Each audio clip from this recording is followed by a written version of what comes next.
सभी साधकों को प्रणाम। गुरु गीता महात्म्य। जगत जननी और देवों के देव महादेव सदाशिव के कृपा, असीम कृपा से हम सब जो है गुरु तत्व चिंतन कर रहे हैं। अब तक हमने भाग 8 तक की चर्चा कर ली है। इन भाग 8 तक हमने जो है अलग अलग श्लोकों में गुरु तत्व की चेतना का वो समझा है। गुरु क्या है, गुरु कैसा है, गुरु क्यों है। आइए आज हम भाग 9 में गुरु सत्व की चेतना का जो है आगे की जो भगवान शिव के माध्यम से आगे की चर्चा वो करेंगे। गुरु गीता महात्म्य। सभी को सादर प्रणाम। आगे की ओर यात्रा करते हैं। गुकारम च गुणातीतम रुकारम रूप वज्रतम। गुशर शब्द का अर्थ गुणातीत, गुणों के परे। रुकारम यानी रूप से परे। जो गुणातीत स्वरूपम च यो दद्यात् स गुरुः स्मृतः। जो निर्गुण है, जो निराकार है, जो हमें आत्म स्वरूप ब्रह्म स्वरूप प्रदान करता है, उसी को ही साक्षात गुरु कहते हैं। इसी के ही गुरु कहते हैं। त्रिनेत्रः सर्वसाक्षी। जिनके 3 नेत्र नहीं है, फिर भी वह शिव के समान सर्वसाक्षी है। चतुर बहिर्च्युत, जिनकी 4 भुजाएं नहीं है, फिर भी वह विष्णु है। चतुर्वदनो ब्रह्मा, जिनके 4 मुख नहीं है, फिर भी वह ब्रह्मा है। उन्हीं को हे प्रिय गुरु कहते हैं। उन्हीं को हे प्रिय श्री गुरु कहते हैं। अयम मय्या जलिर्बद्धो दया सागर वृद्धये। ऐसे दया के सागर हमारे गुरुदेव, उनको मैं मेरी अंजलि को बद्ध करके मैं हाथ जोड़कर प्रणाम करता हूँ। यद अनुग्रहतो जंतुर श्वित्रम संसार मुक्ति भा। उनकी कृपा से ही, उनके अनुग्रह से ही जीवों को इस भेदमय भेद बुद्धि वाले संसार से मुक्ति मिलती है। श्री गुरुः परमं रूपम विवेक चक्षुषो अमृतम। विवेकी जो मनुष्य विवेकमय होता है, उनके लिए श्री गुरु का जो परम रूप है वह अमृत के समान होता है। परंतु मंदभाग्या न पश्यन्ति अंधाः सूर्योदयम यथा। परंतु जिस प्रकार एक अंध मनुष्य, अंध बुद्धि का मनुष्य, जिसके पास विवेक नहीं है, वह सूर्योदय को नहीं देख पाता, उसी प्रकार मंद भाग्य वाले भी श्री गुरु के उस अमृत तुल्य रूप को नहीं देख पाते, उस अमृत की महिमा को नहीं जान पाते। श्रीनाथ चरण द्वंद्वम यस्याम दिशि विराजते। श्रीनाथ के उस चरण द्वय जिस दिशा में विराजमान होते हैं, तस्यै दिशेनं स्कुर्यात् भक्त्या प्रतिदिनम प्रिये। हे प्रिय, हे प्रिय पार्वती, ऐसे उन चरण कमलों को, उन चरणों को प्रतिदिन नमस्कार करना चाहिए। ऐसा करने से शिष्यों का, भक्तों का परम कल्याण होता है। तस्यै दिशे सततम मंजलीरेश आर्ये प्रक्षिप्यते मुखरितो मधुपय बुधैश्च। जागर्ति यत्र भगवान गुरु चक्रवर्ती विश्वोदय प्रलय नाटक नित्य साक्षी। हे आर्ये, जिस दिशा में विश्व की उत्पत्ति और प्रलय रूप नाटक के साक्षी भगवान श्री गुरु सद्गुरु जागृत हो जाते हैं, विद्वान मनुष्य उसी दिशा में मंत्रोच्चारों के सहित भ्रमरों के द्वारा खिलाए गए सुगंधित पुष्पों को उन्हें समर्पित करते हैं।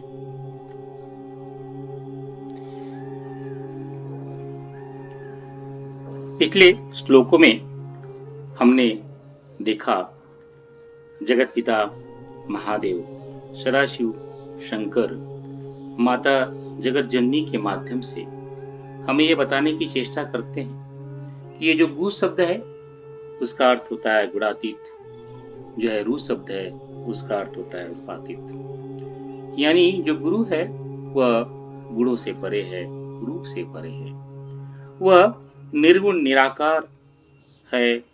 और शिष्यों को जब गुरु जीवन में आते हैं तो जो है उस गुरु को निर्गुण निराकार आत्मस्वरूप का प्रदान करते हैं।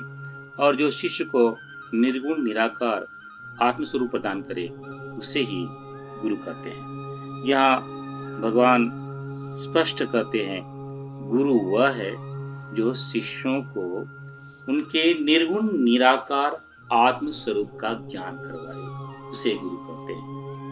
जो हमारे व्यवहारिक जगत में जो हमें शिक्षा देते हैं, जीविका चलाने के लिए देते हैं, जो हमें कभी कभी कुछ सिद्धियां देते हैं, वह जो है हमें कुछ दिशा निर्देश देते हैं, हमें जो है आगे बढ़ाने के लिए अलग अलग चीजें बताते हैं, हमें जो उत्कर्ष करवाते हैं, वह गुरु नहीं है। गुरु वह है जो हमें निर्गुण और निराकार आत्मस्वरूप का ज्ञान करवाए।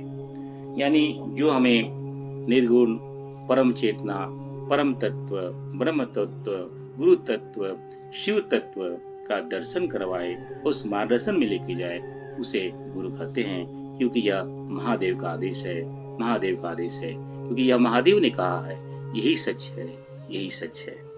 महादेव और विस्तार से समझाते हुए कहते हैं यह गुरु तो दिखने वाला चलता फिरता साधारण मनुष्य जैसा दिखता है, लेकिन वास्तव में इसके न तीन न नेत्र होते हुए भी यह शिव के समान सर्वसाक्षी है।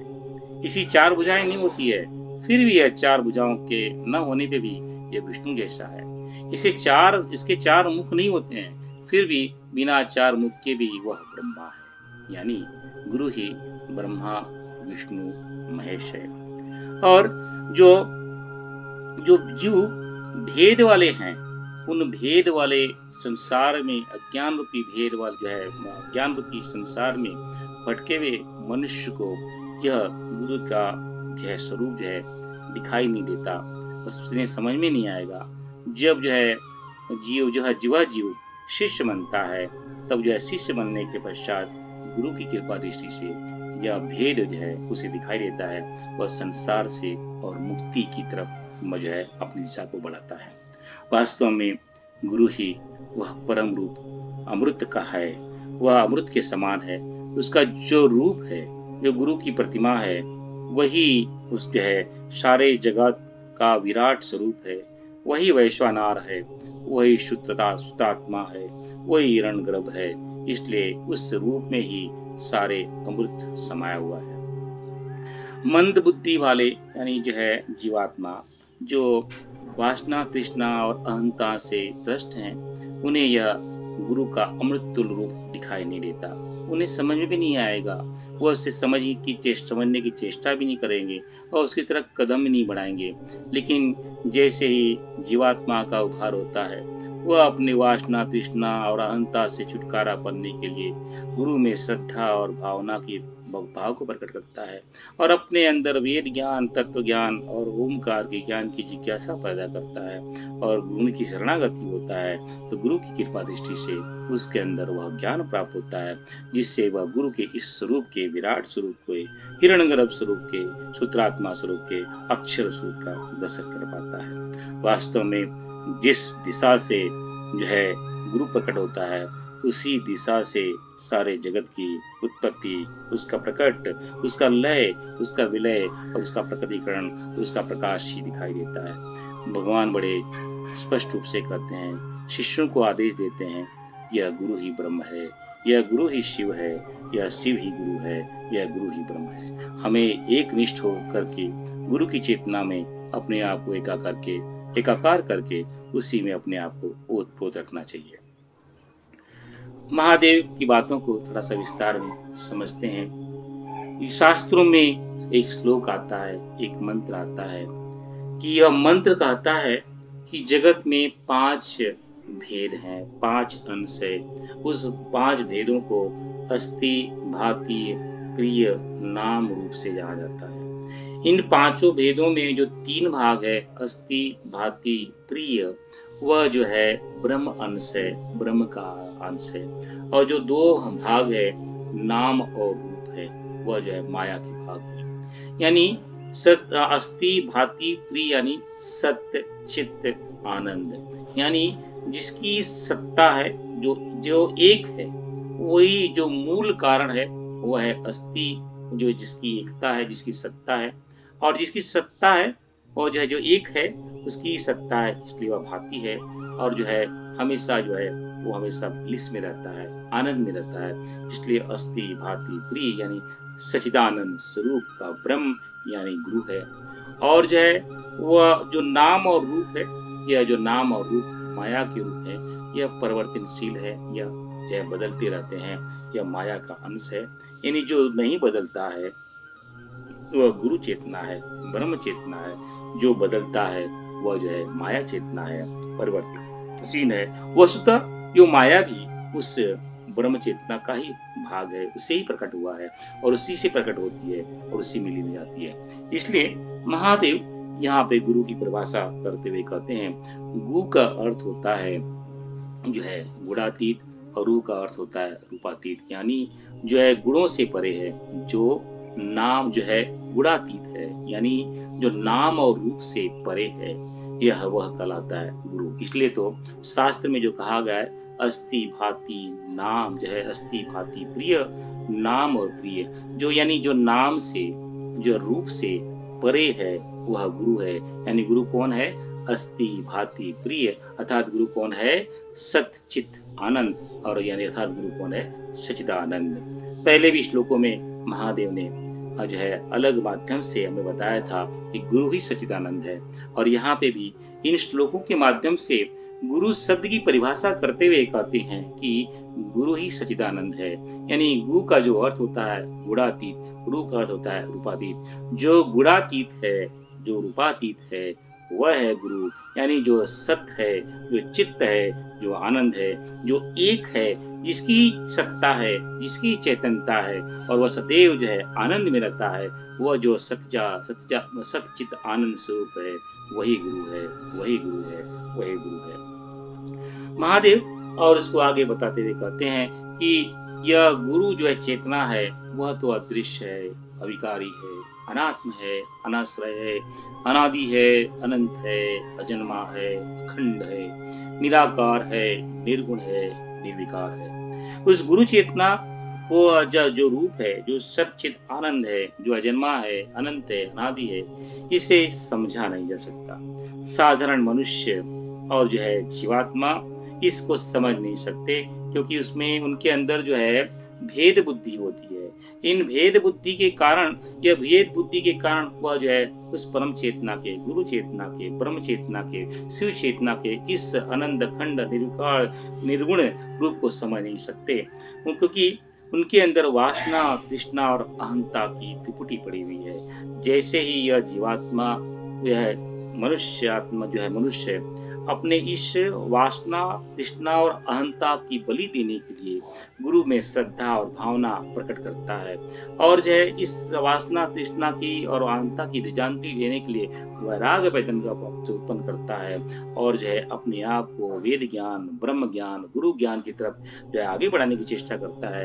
तब गुरु का प्रकटीकरण होता है, और गुरु की कृपा दृष्टि से जो है वह ज्ञान अदृश्य जो है वह जीवात्मा ही वह जो है निर्गुण है, निराकार है, ब्रह्म स्वरूप है, आत्म स्वरूप है, तो जो है उसका ज्ञान देता है। कहने का तात्पर्य यह है कि साधारण मनुष्य, साधारण जीव गुरु की इस महिमा को और ब्रह्म की इस महिमा को समझ नहीं सकते, जान नहीं सकते। उसे जब वह शिष्य बनता है तब उसे यह ज्ञान प्राप्त होता है। यह और जो है यह ज्ञान के माध्यम से गुरु बताता है कि वह भी वही है। तत्त्वम असि का उपदेश देते हैं गुरु, और जो है बताते हैं कि वह चेतना तुम ही हो। और गुरु जो है उस चेतना के बोध को लेकर के अपने आप का उसका अनुसरण करते हुए यह समझ में आता है कि अहम ब्रह्मास्मि, मैं ही निर्गुण निराकार आत्म स्वरूप ब्रह्म स्वरूप जो है चेतना हूँ, शिव हूँ। गुरु जो है यह प्रक्रिया बड़ी लंबी है। इस प्रक्रिया को जो है समझने के लिए शिष्य को जन्म जन्मांतर लग जाते हैं, लेकिन जब गुरु की कृपा दृष्टि बढ़ती है तो जो है साधक उसे प्राप्त कर लेता है, शिष्य उसे प्राप्त कर लेता है। महादेव आगे बताते हुए कहते हैं कि गुरु तो दिखने में तो हांड मास का, 2 हाथ का, 2 पैर का, 2 आंखों वाला एक मनुष्य दिखाई देता है, परंतु उसके जो कार्य हैं वह ब्रह्मा, विष्णु, शिव के स्वरूप होते हैं। जैसे ब्रह्मा के 4 मुख होते हैं, और इस गुरु के कोई मुख नहीं, 2 ही मुख, एक ही मुख होता है। ब्रह्मा के 4 मुख ही तो हैं, जो है वैखरी, मध्यमा, परा और पश्चंती की जो है झंकार करते हैं। ब्रह्मा के 4 मुख से ही वैखरी, मध्यमा, परा, पश्चंती की झंकार होती है। जब जो है जीवात्मा, मनुष्य जब शिष्य बनता है तो जो है पहला काम जो है गुरु जो है एक मुख वाला जो है गुरु जो है ब्रह्मा के 4 मुख वाले गुरु से जो है वेद की संरचना, ओमकार की झंकार को वैखरी, मध्यमा, परा और वसंती वाणी में जो है शिष्य के जीवन में उसका बीजारोपण करता है। तो यानी गुरु ही ब्रह्मा है, वह ब्रह्मा के स्वरूप वह है, वह शिष्य के जो है हृदय मंडल में, उसके हृदय कमंडल में जो है अपने जो है परा, पश्चंती, वैखरी, मध्यमा वाणी के माध्यम से वेद ज्ञान, ब्रह्म ज्ञान, तत्व ज्ञान की स्थापना करता है। और यही गुरु विष्णु के रूप में उसे वह सूत्रों को देता है। एक बार वो जो है ब्रह्म ज्ञान का बीजारोपण हुआ तो उस ब्रह्म ज्ञान में कैसे उसको आगे बढ़ाया जाए, वो सतत विष्णु के रूप में वह जो है प्रज्ञानन ब्रह्म, तत्त्वम असि, अयम आत्मा ब्रह्म, अहम ब्रह्मास्मि की गति की महावाक्य क्रिया में गतिशील करते रहता है। यानी उस जिस तरह से विष्णु जी के 4 भुजाएं हैं, तो 4 कर्मों के माध्यम से, 4 क्रियाओं के माध्यम से वह जो है गुरु जो है शिष्यों के अंदर जो वैखरी, मध्यमा, परा, पश्चंती वाणी के माध्यम से वेद के ज्ञान का बीजारोपण हुआ है, वह 4 क्रियाओं के, भगवान विष्णु के 4 हाथों के जिस तरह से 4 हाथ हैं, उन 4 हाथ यानी 4 क्रियाओं के माध्यम से गुरु विष्णु के 4 हाथ के रूप में जो है वो 4 क्रियाएं प्रज्ञानन ब्रह्म, तत्त्वम असि, अयम आत्मा ब्रह्म, अहम ब्रह्मास्मि की जो है उसमें जो गतिशील करता है और जो है उसका अनुसरण करवाता है। उसका लक्षण के भाग से उसे जो है प्रज्ञानम ज्ञानम ब्रह्म का जो है माध्यम से, एक हाथ के माध्यम से, विष्णु जी के एक हाथ के माध्यम से प्रज्ञानम ज्ञान ब्रह्म की जो है लक्षण बताते हुए उसके अंदर जो है उसका विस्तार करता है। और जो है शिष्य को तम तत्त्वम असि के माध्यम से उसे स्थापित करता है, उसे जो है गतिशील करता है, उसे आदेश देता है, और शिष्य जो है अयम आत्मा ब्रह्म का अनुसरण करते हुए उस अहम ब्रह्मास्मि का जो है का ज्ञान करता है, अनुभव करता है। यह बिना इसलिए 2 हाथ का होते हुए वे गुरु जो है विष्णु के 4 हाथ समान जो है इन चारों क्रियाओं को शिष्य के रूप में करता है। और कालांतर में वह जो है शिव के जो वह जो गुरु है उसे तो दो ही नेत्र दिखाई देते हैं, पर वस्तुतः उस जिस तरह के भगवान शिव के 3 नेत्र हैं, यानी जो भगवान शिव के जो एक नेत्र है पराशक्ति का, दूसरा नेत्र है अपराशक्ति का, और जो तीसरा नेत्र है ओमकार शक्ति का, ब्रह्म का। जब गुरु जो है ये 2 आंखों वाला गुरु भगवान शिव के समान त्रिनेत्र जो है इसके जो त्रिनेत्र के समान जो है शिष्य के माध्यम में पराशक्ति, अपराशक्ति और ओम ब्रह्म के जो समन्वय का ज्ञान करवाता है, उसका जो है एक रूपता दिखाता है। इस तरह से वैसे दिखने में जो गुरु है जो है चलता फिरता एक साधारण मनुष्य दिखाई देता है। उसके भी 2 हाथ होते हैं, उसके भी 2 पैर होते हैं, उसके भी 2 आंखें होती हैं, लेकिन वह गुरु तो ब्रह्मा के समान 4 मुख वाला है, जो 4 मुखों से शिष्य के जीवन में वेद ज्ञान का बीजारोपण अपनी वैखरी मध्यमा परा वसंती वाणी से करता है। वैसे तो वह गुरु 2 हाथों वाला है, लेकिन वह विष्णु के समान अपने 4 हाथों से जो है शिष्य के जीवन में जो ब्रह्म ज्ञान का बीजारोपण हुआ है उसका जो है प्रज्ञानन ब्रह्म तत्त्वमसि अयम आत्मा ब्रह्म अहम ब्रह्मास्मि के उपदेश से सतत उसे क्रियाशील करता रहता है। वैसे इस गुरु के 2 आंखें ही हैं, परंतु वह शिव के स्वरूप त्रिनेत्र जैसा बन करके शिष्य के जीवन में जो पराशक्ति है, जो अपराशक्ति है और जो ब्रह्म है, उनकी जो एकता है, जो एक रूपता है, उसके ज्ञान को बढ़ाते रहता है और उसे आगे बढ़ा रहता है। वास्तव में यह गुरु जो है दिखने वाला हांड मास का 2 हाथ 2 पैर 2 हाथों को लिए हुआ है, वस्तुतः वह ब्रह्मा के स्वरूप 4 मुखों वाला है, विष्णु जी के स्वरूप जो है 4 हाथों वाला है, और भगवान शंकर के जो है स्वरूप जो है 3 नेत्रों वाला है। और इन 4 मुख और 4 हाथ और 3 नेत्रों के माध्यम से वह शिष्य में जो है वेद ज्ञान का बीजारोपण करता है, और उस वेद ज्ञान का संरक्षण करते हुए और जो है कुरीतियों का अपरा और परा की जो कुरीतियां का जो नष्टीकरण करते हुए वह जो है अपनी जो है उस शिष्य को जो है उस परम ब्रह्म चेतना में एक रूप कर लेता है, एक निष्ठ करवा लेता है। इसलिए तो महादेव ने पहले श्लोक में कहा है गुरुर ब्रह्मा गुरुर विष्णु गुरुर्देवो महेश्वर गुरुर साक्षात परम ब्रह्म तस्मै श्री गुरुवे नमः। इस तरह से महादेव में इस जो है 4 सर वाले 4 पैर वाले त्रिनेत्र वाले गुरु की महिमा की व्याख्यान करते हुए हमें गुरु तत्व की जो है वृद्धि कराते हैं। भगवान आगे कहते हैं कि जो साधारण जीव है उसके जो है बुद्धि में भेद रहता है, उसे तो जो है जीव जगत में भेद दिखाई देता है, उसे तो आत्मा ब्रह्म और गुरु में भेद दिखाई देता है, उसे तो ब्रह्मा विष्णु महेश में भेद दिखाई देता है, उसे तो महासरस्वती महालक्ष्मी महाकाली में भेद दिखाई देता है। उसे लगता है क्योंकि जो साधारण मनुष्य है, साधारण जीव है, वह तो वासना तृष्णा अहंता से लुप्त है, तृप्त है, इसलिए तो उसे तो जो है उसे लगता है कि जीव अलग है, जगत अलग है, ईश्वर अलग है। उसे लगता है कि गुरु अलग है, ब्रह्म अलग है, आत्मा अलग है। उसे लगता है कि ब्रह्मा अलग है, विष्णु अलग है, महेश अलग है। उसे लगता है कि महाकाली अलग है, महासरस्वती अलग है, महालक्ष्मी अलग है। लेकिन जब जो है जीव शिष्य बनता है तो उसके जीवन में गुरु का जो है पदार्पण होता है, और गुरु के पदार्पण के माध्यम से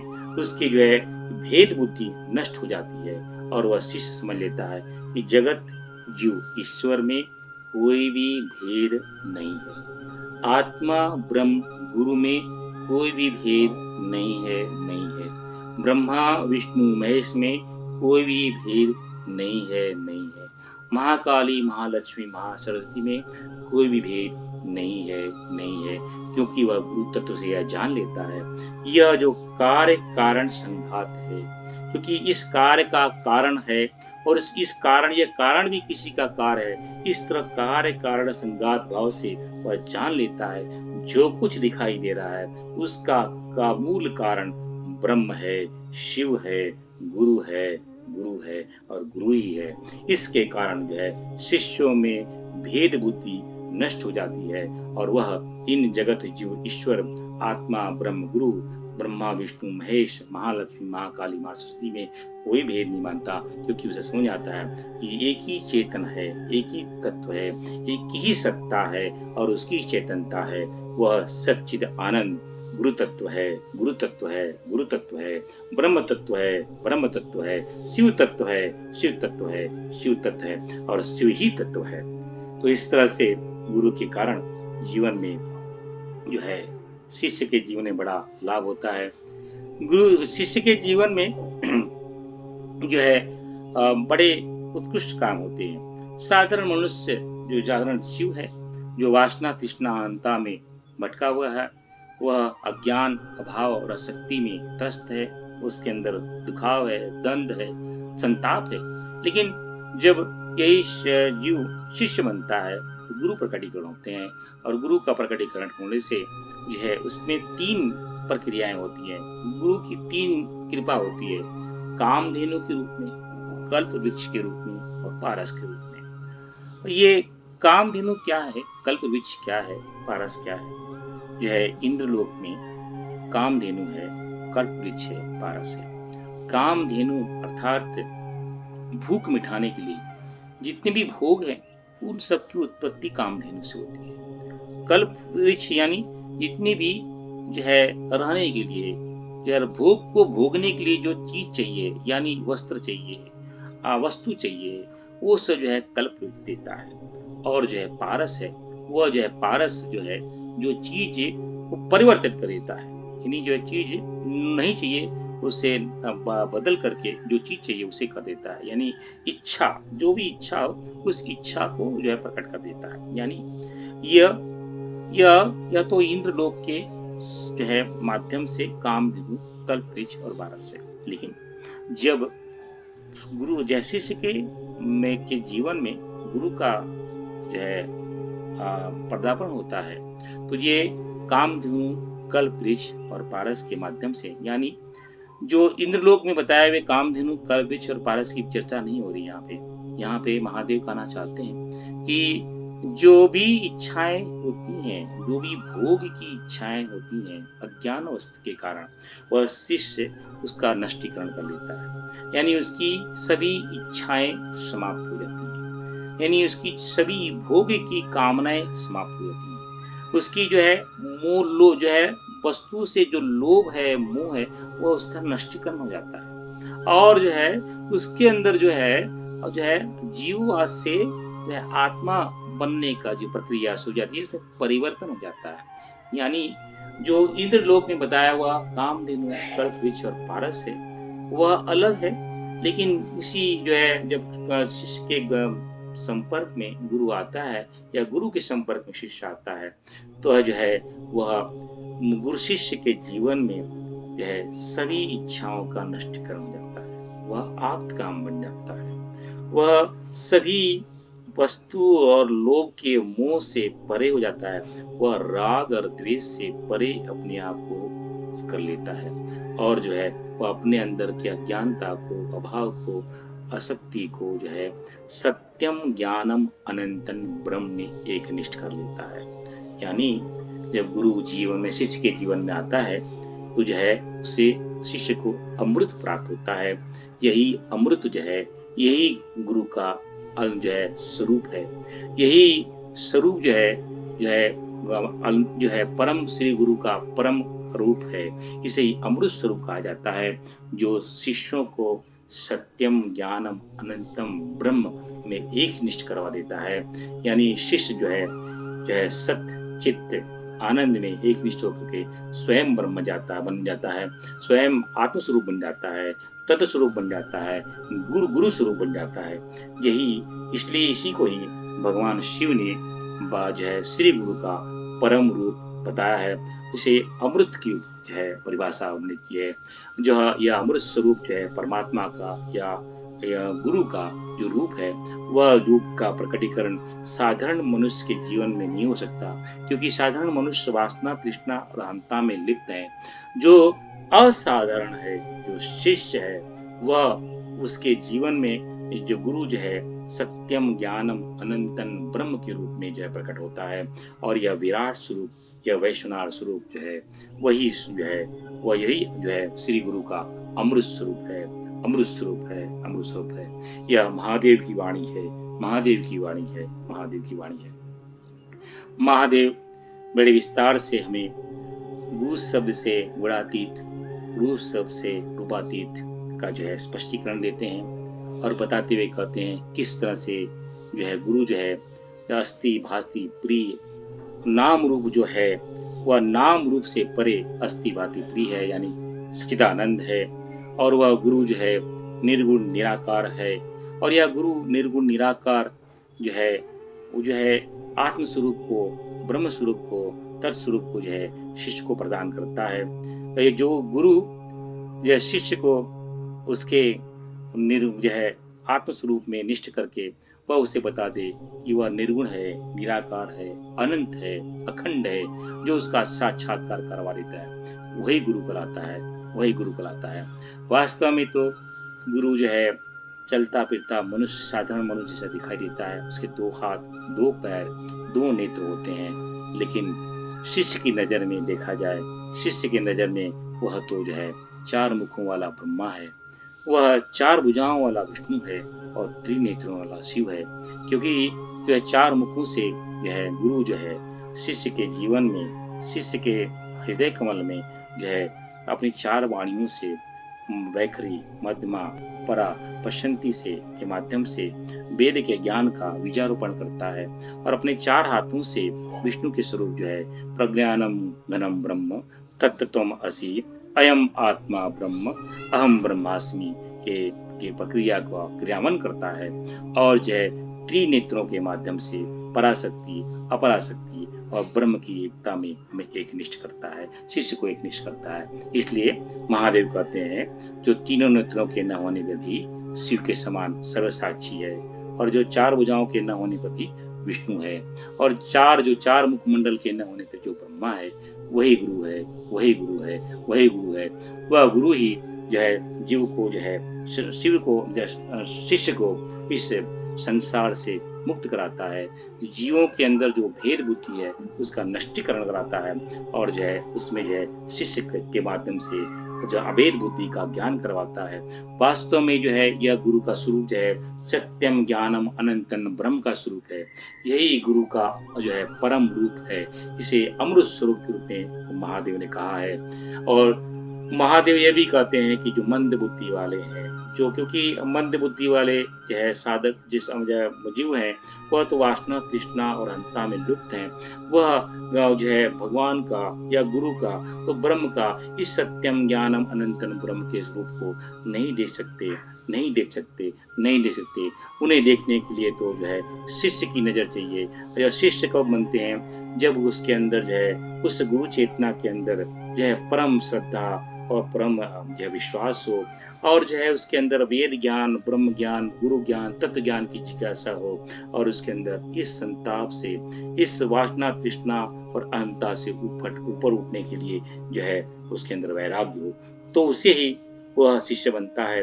और शिष्य बनने से वह गुरु जो है यह ज्ञान उसे करवाता है। और यह ज्ञान जो सत्यम ज्ञानम अनंतम ब्रह्म की जहां जिस दिशा से ज्ञान जो प्रकट होता है, शिष्य को सदैव उसी तरफ जो है एक निष्ठ होकर के गुरु का ध्यान करना चाहिए, गुरु का ध्यान करना चाहिए। इस तरह से महादेव बड़े विस्तार से जो है हमें गुरु चिंतन का जो है चिंतन करवाते हैं। महादेव के चरणों में कोटि कोटि नमन मंदन, नमन मंदन, नमन मंदन। जगत जननी माता के चरणों में कोटि कोटि नमन मंदन, नमन मंदन, नमन मंदन। महादेव और गुरु सत्ता, ऋषि सत्ता, हिमालय सत्ता और जगत जननी की कृपा दृष्टि के कारण ही यह हम गुरु गीता चिंतन और जो है कर पा रहे हैं। इसलिए हम सब उन सब के कृतज्ञ हैं और उन्हीं के चरणों में यह भावना करते हैं यह ज्ञान सदैव हमें इसी तरह मिलता रहे। इसी तरह मिलता रहे, इसी तरह मिलता रहे। तस्मै श्री गुरुवे नमः। तस्मै श्री गुरुवे नमः। इदं गायत्रीदं नमः। इदं गायत्रीदं नमः।